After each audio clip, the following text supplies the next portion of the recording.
Hi everyone, Tom here, and I'm joined by Adam because we've been playing Alien Hominid Invasion. It's a new game from the Behemoth, these chicken people. You might know them from the people who made Castle Crashers. Before Castle Crashers, they made Alien Hominid.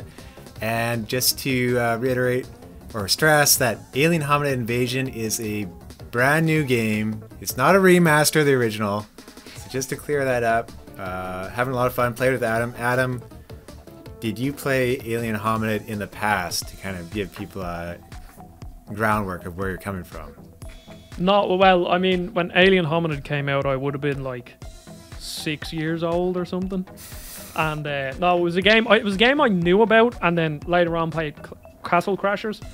But now with this game coming out, you sent me a message on Discord, and you were like, "Oh yeah, I need someone to play co-op. Yeah. Do you want a code?" I was like, "Yeah."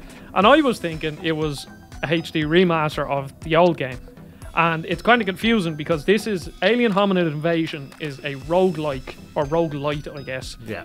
Alien Hominid game, and then Alien Hominid HD, which was already on the Xbox Live Arcade, wasn't it?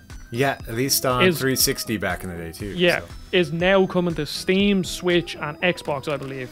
Yeah. So, but they're both coming on the same day, so that's what confused me. So for everybody, Alien Hominid HD is a remake, a HD remaster of the original game, and Alien Hominid Invasion is a roguelike game set in the same universe and series. And just to clear up that confusion, because I was also confused. Yeah, it's like a bundle pack that they're making for both of them. Okay, so this game, it's like Behemoth's 5th game. It's been in development for a few years.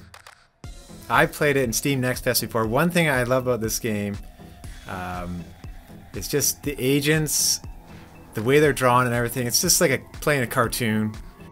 Dan Paladin's art really shines once again in this, and I love the wildness they've set up of jumping on agents when they're running around, and also when they're on jetpacks and guiding them, crashing to the ground. That was the newest thing that stood out to me at first. How do you find that mechanic in the game, Adam?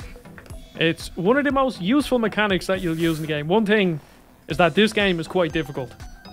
I have managed to beat it on normal mode twice now, and on easy mode I've beaten it like a few times as well. Yeah. And me and Tom played one. We won one round together, didn't we? Yeah, in normal mode. Yeah. And the one thing I learned is that you have to use all the game's mechanics. So basically, this game is a run and gun kind of platformer shooter, and it gives you loads of different mechanics. So firstly, you can double jump, you can shoot, you can also burrow under the ground, which is really good for dodging projectiles. But the most useful mechanic is where you jump on the enemies, just as Tom said, where you jump on them and then you can control them. So if they're on the ground, you can walk left and right, and then you can dodge to throw them at other enemies, which deals damage. And you are also invincible when you're on their back, which is super, super important because you will get a lot of damage dealt to you. And then the best part is when you're on a flying enemy, because then you can control them all the way around the map and you can crash them into things.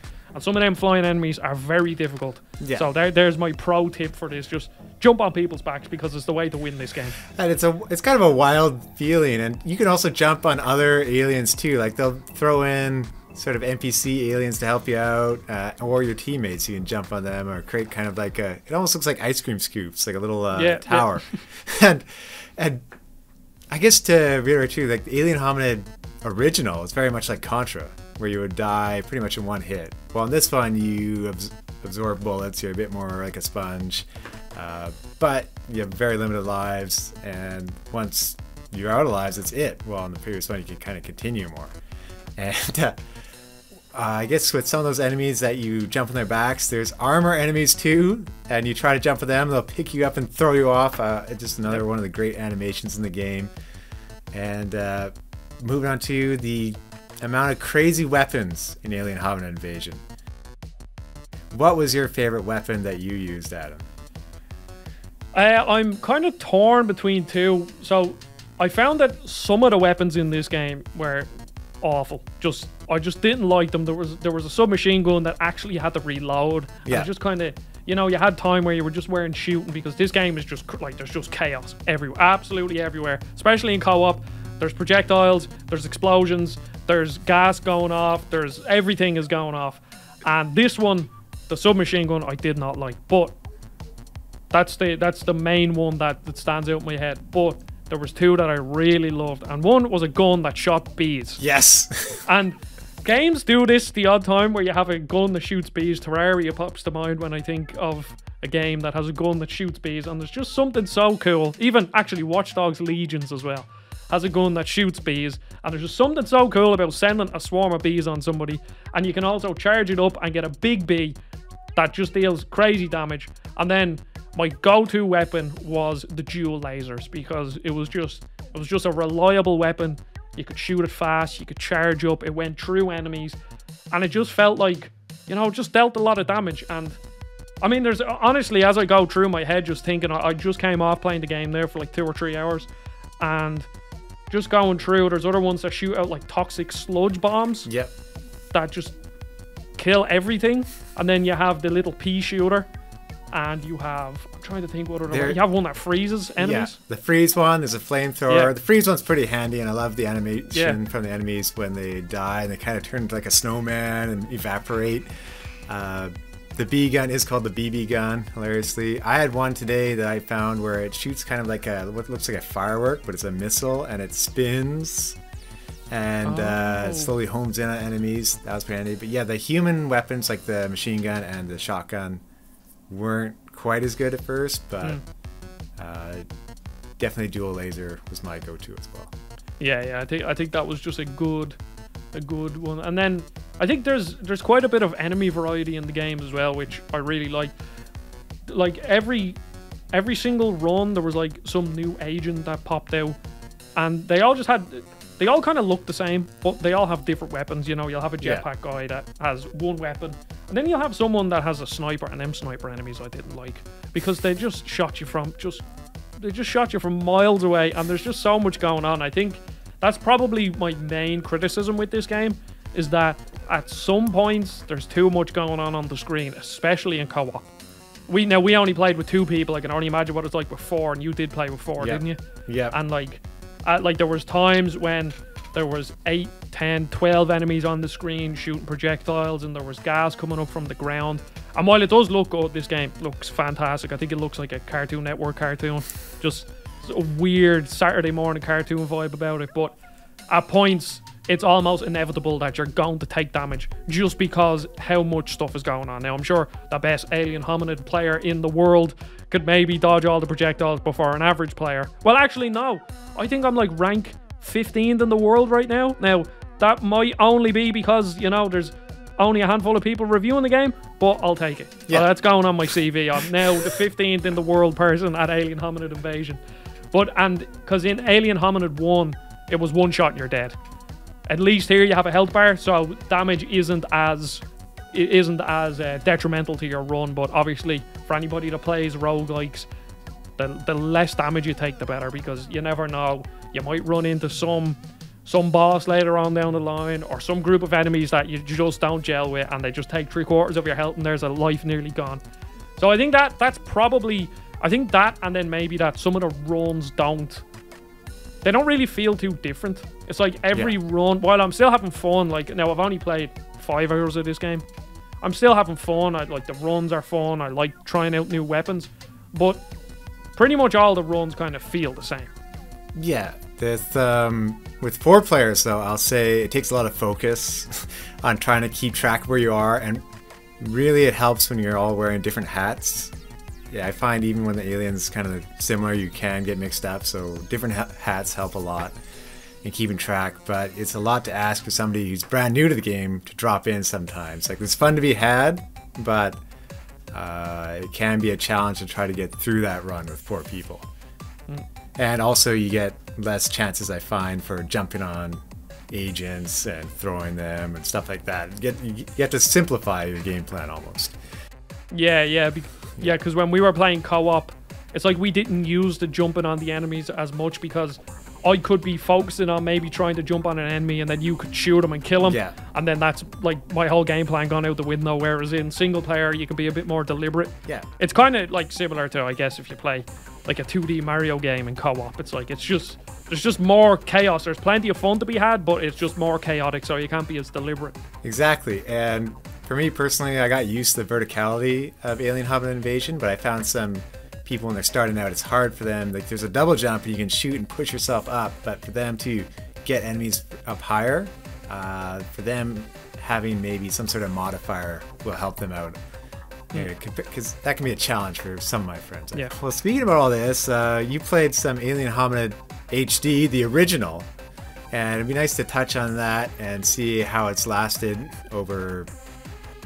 It's like almost 20 years now, I would say, since it came out around that, because it was a GameCube game originally. How did you find Alien Hominid HD when you played it? This game is hard. It's very, very hard.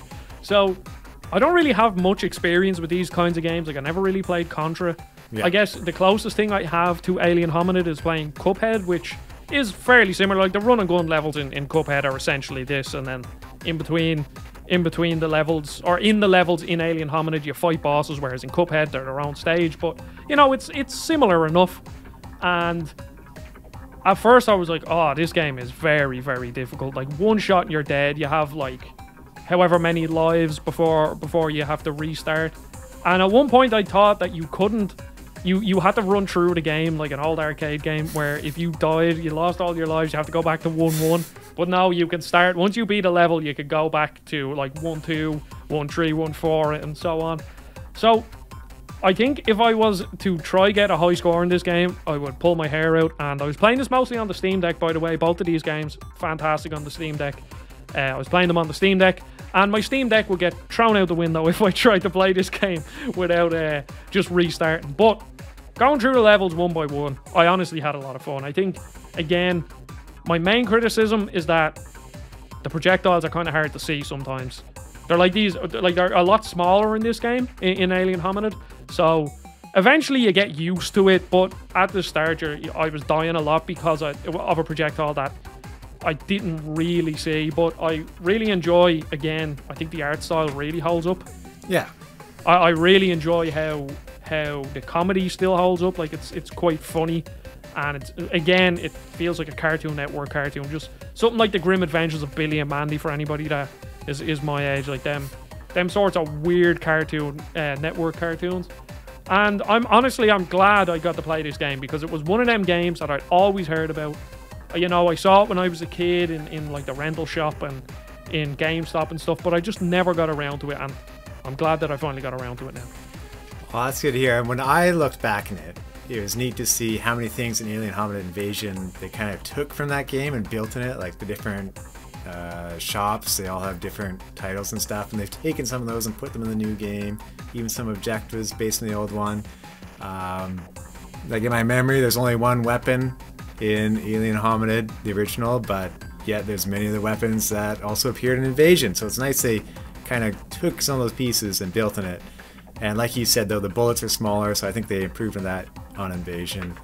And so many more set pieces come quickly in Alien Hominid HD as you chip away through the levels. Well, in Invasion, it feels like for more bosses and stuff, we have to earn them by beating them through different runs. Finally, though, moving back to Invasion, one thing I wanted to mention about the focus is that you can tell probably in testing they try to make it really obvious in levels as they loop around, like by adding huge arrows and to go to different objectives, because even when those are there, sometimes if you're not used to the game, people miss them at first for following along. But no, that was a smart touch, and it's funny like how big something can be to make it obvious. Like you wouldn't think an arrow the full size of the screen is needed, but yeah, sure enough it is. And each run has 4 different objectives usually in a level, with the fourth one being a bonus where you collect paperwork and have to put it into a fax machine, and then you get a challenge. So those kind of made it a bit different each one. And some of the levels are different, like a train level, construction level. There's a bonus level. Adam, did you run to that bonus level where you just beat the different waves of enemies? Oh yeah, I did that. There was that one with the waves of enemies, and then the one, remember, where you have to run through and you have to collect the key before the wall comes in and squishes you. Yeah, there's like a constantly moving level. That one was tough though, when you have to kill the key bot just at the end in a small period of time. And so there is some variety, but I would say the first boss, Like, it's kind of funny in its sounds and stuff, but it's not a true, what I think of a Behemoth boss in terms of the animation, because it's kind of just a cube that flies around and it spins with a laser. Now the second boss is more like the hilarious type of boss we've seen, where it's basically a wrestling robot that will come down and try to do the people's elbow on you or suplex you into the ground. And this is one you were being uneasy. I found it hilarious. I died on normal mode when I jumped up to avoid him, and I didn't know he would actually grab me and pummel me to the ground.